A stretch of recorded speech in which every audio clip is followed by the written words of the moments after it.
အားလုံးပဲမင်္ဂလာပါဒီဗီဒီယိုကတော့ကျွန်တော်တို့ဘန်ကောက်မြို့ထဲကိုရှောက်ကြည့်တဲ့ဗီဒီယိုတစ်ခုဖြစ်ပါတယ်အဲ့တော့ဒီဗီဒီယိုထဲမှာကျွန်တော်တို့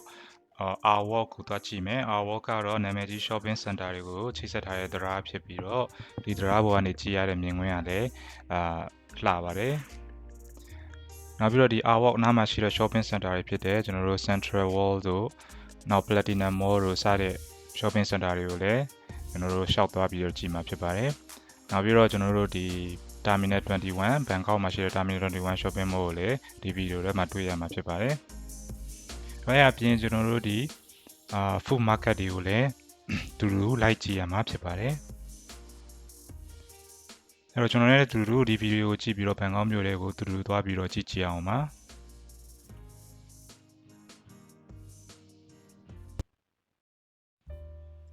ကျွန်တော်တို့သွားမယ့်နေရာကိုယထာစီးပြီးသွားမှာဖြစ်ပါတယ်အဲ့တော့ယထာယုံကိုလမ်းလျှောက်ပြီးသွားနေတာကျွန်တော်သွားမယ့် R Walk ကအခုလက်ရှိနေရာနဲ့ဆိုရင် bus ယထာမှတ်တိုင်၄မှတ်တိုင်စီးရတယ်ပေါ့နော်ယထာမှတ်တိုင်၄မှတ်တိုင်စီးရတယ်အဲ့တော့အရင်ဆုံးကျွန်တော်တို့လက်မှတ်ယထာလက်မှတ်ဝယ်ရမယ်ယထာလက်မှတ်ကတော့ one way ticket ဝယ်ရတယ်ပေါ့နော်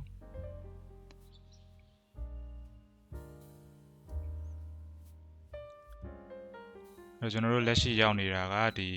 Phromဆိုတဲ့ဘူရာယုံကနေပြီးတော့ကျွန်တော်တို့သွားမှာချစ်လုံးပေါ့နော်ချစ်လုံးဘူရာယုံကိုစုစုပေါင်း၄မှတ်တိုင်အဲ့ဒီအတွက်တယောက်ကိုကျွန်တော်တို့32ဘတ်ကြာတယ်ပေါ့နော်လက်မှတ်ခ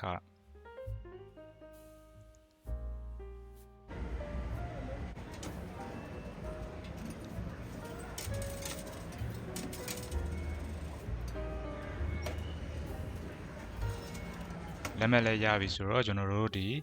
ယထာဂိတ်ကိုဖြတ်ပြီးတော့ယထာစီးပါမယ်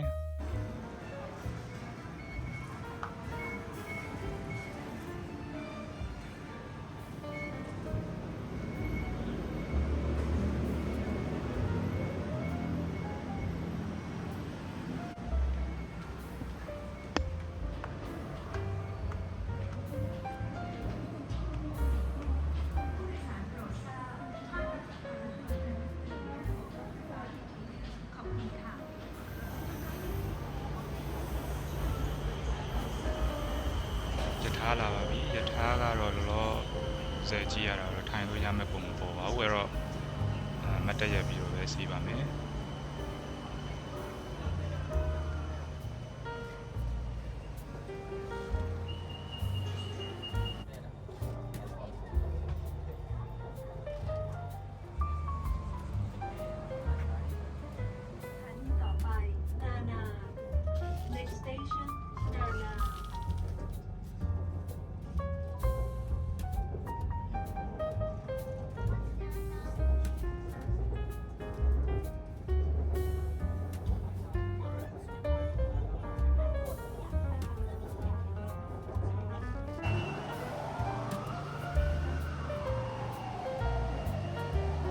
ကျွန်တော်တို့ဆင်းရမယ့်မှတ်တမ်းရောက်ပြီဆိုတော့ဆင်းပါမယ်ဆင်းပြီးတော့ဒီယထာအိတ်စစ်ကနေပြီးတော့ကျွန်တော်တို့ထွက်ပါမယ်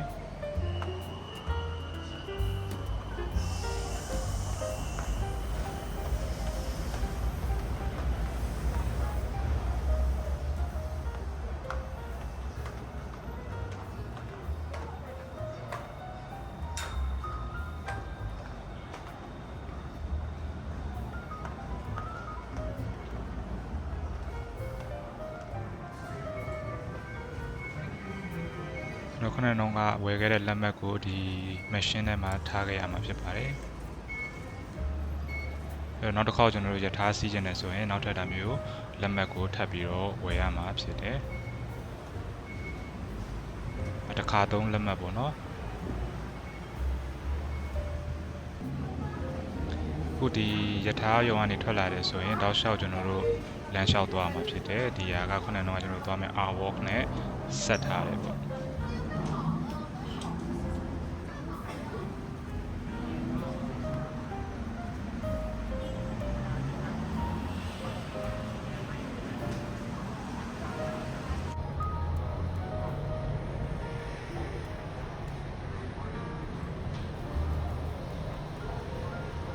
ဒီမှာ sign board တွေလည်းရှိတယ် sign board တွေကြည့်ပြီးတော့လည်းကျွန်တော်တို့သွားလို့ရတယ်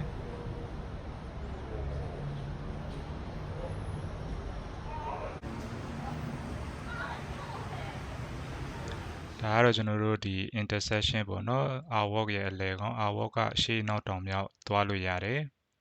ကျွန်တော်တို့သွားမှာတော့ဒီမြောက်ဖက်ကရှိတဲ့ platinum mall ပေါ့နော်အဲ့တော့ဒါကယထာယုံကနေထွက်လာပြီးတော့ကျွန်တော်တို့ရောက်နေတာက you are here ဆိုတဲ့ဒီနေရာအဲ့နေရာနေပြီးတော့ကျွန်တော်တို့ဒီ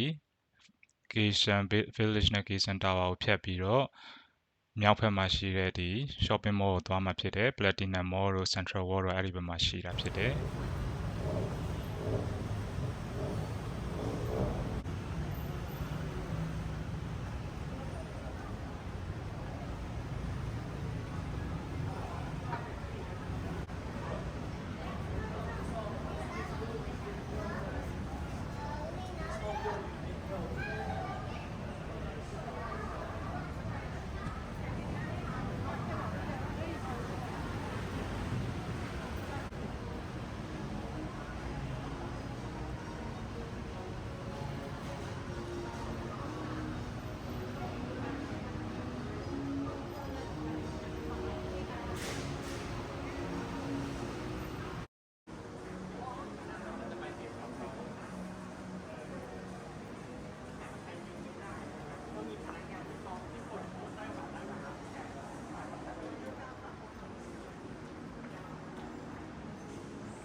ဒါကတော့ artwork ပေါ်မှာပေါ့နော်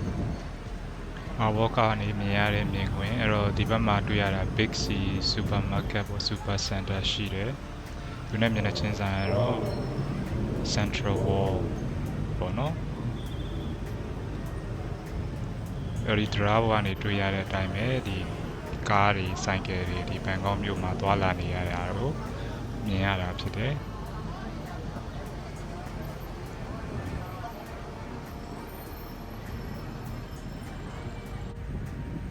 ကျွန်တော်ဒီတရားကနေပြီးတော့ဘက်ထိပ်ကိုသွားမှာဖြစ်တယ်အဲ့ဘက်ထိပ်မှာမှကျွန်တော်တို့ဒီ Platinum Mall တို့ရှိတာဖြစ်တယ်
ဒီတရားတိုင်းကျွန်တော်တို့ဆက်သွားမှာဖြစ်တယ်ဆက်သွားရင်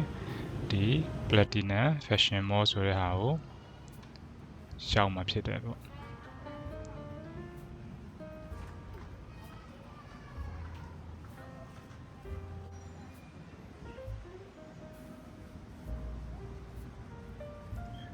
ဒါကတော့ဒုတိယထပ်ပေါ့နော်ခုနကတော့တရားကနေဆက်ဝင်လာတယ်ဆိုတာဒုတိယထပ်ကိုဟိုရောက်တာဒါက Platinum Fashion Mallအဲ့တော့သူကတော့အများစုအားဖြင့်ကတော့ဆိုင်ကန်းသေးလေးကျွန်တော်တို့ဒီမန်လေးတို့ဘာလို့မှဆိုဈေးကျိုးတို့လိုကုန်တိုင်မျိုးပေါ့နော်ဝတ်စားတွေ fashion accessories တွေစားတဲ့ဆိုင်တွေနဲ့ဖွင့်ထားတဲ့ဒါ mall ပေါ့အဓိကသူတို့က fashion အတွက်ကျွန်တော်တို့ဒီမှာတွေ့ရမှာဖြစ်တယ်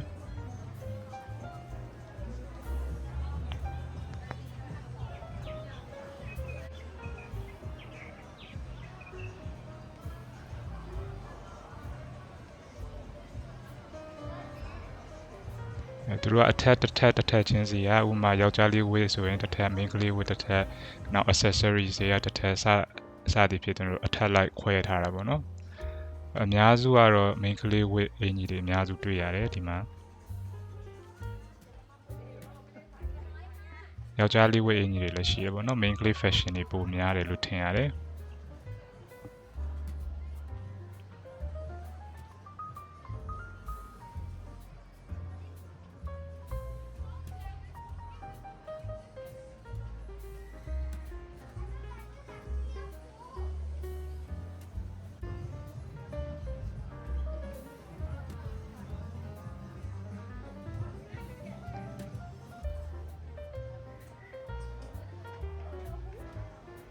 Platinum Mall အားဒီမှာတွေ့ရတဲ့အတိုင်းသူတို့က3 zone ပေါ့နော် zone 3ခုရှိတယ်zone 3ကတော့ဒါ Novotel Hotel ရှိတာပေါ့နော် zone 1နဲ့ zone 2ကတော့ဒီဝတ်စားတွေ fashion တွေယောက်ျားဝတ်မိန်းမဝတ်စားတာတွေရောင်းတဲ့ဆိုင်တွေရှိတယ်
ဒီထက်ဆိုရင်ဒါ accessories ပစ္စည်းတွေပေါ့နော် accessory ပစ္စည်းတွေကြည့်ပဲတည်တံ့ရောင်းတဲ့ဒါတစ်ထက်ပေါ့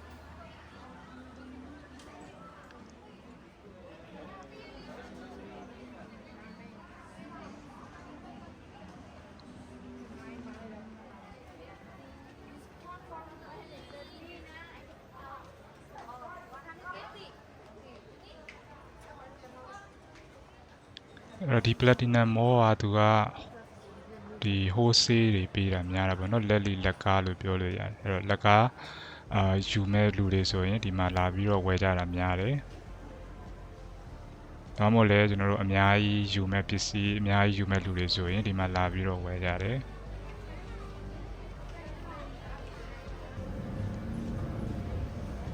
ဒါကတော့ဒီ Platinum Mall ရဲ့ရှေ့မှာရှိတာ food market ပေါ့နော်သူတို့မကြခင်ရောက်မဲ့ Songkran ဒီရေကစားပွဲတော်အတွက်ဒါရောင်းချနေတဲ့ဒါ food market မှာတွေ့ရတဲ့အစားအသောက်တွေဖြစ်တယ်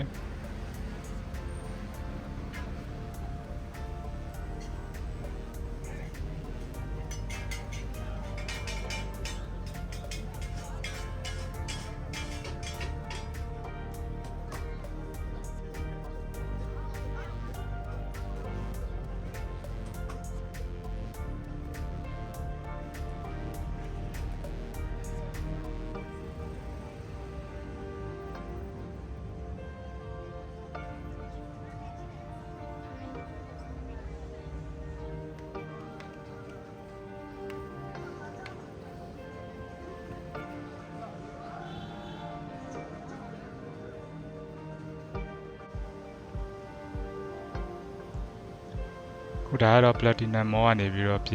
န်နေတာပေါ့နော်ပြန်ပြီးခုနကတော့ Our Walk တိုင်းသွားပြီးတော့နောက်ထပ်ကျွန်တော်တို့ဒီ Central Wall တို့ဘာတို့သွားပြီးကြည့်မှဖြစ်တယ်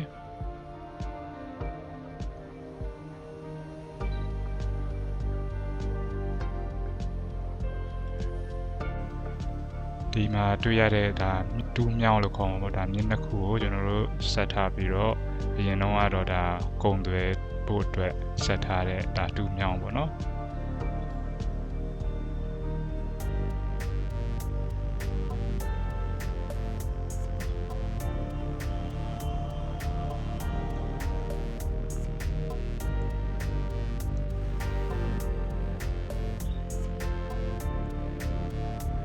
တော့ညမြင်ရတဲ့ဘန်ကောက်မြို့ရဲ့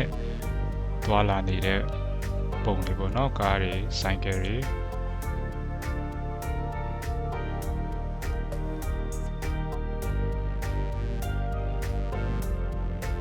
ဒီမှာကားမောင်းရရင်တော့ဒီချိန်ဒါမျိုးကားမောင်းရရင်တော့ traffic ကြီးလမ်းကအရန်ကျက်ပြီးတော့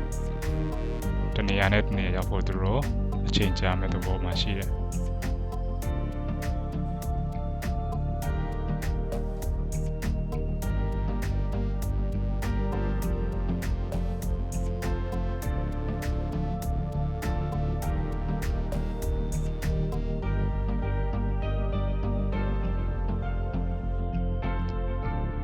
နောက်ဗီဒီယိုတွေမှာတော့ဒီ Central World တို့ဒီကျွန်တော်တို့ဒီ Terminal 21တို့ကိုဆက်ပြီးတော့ကြည့်ရမှာဖြစ်ပါတယ်အဲ့တော့ခုလိုအချိန်ပေးပြီးတော့ကြည့်ရှုရတာကျေးဇူးအများကြီးတင်ပါတယ်အဲ့တော့နောက်ဗီဒီယိုတွေမှာပြန်ပြီးတော့တွေ့ပါမယ်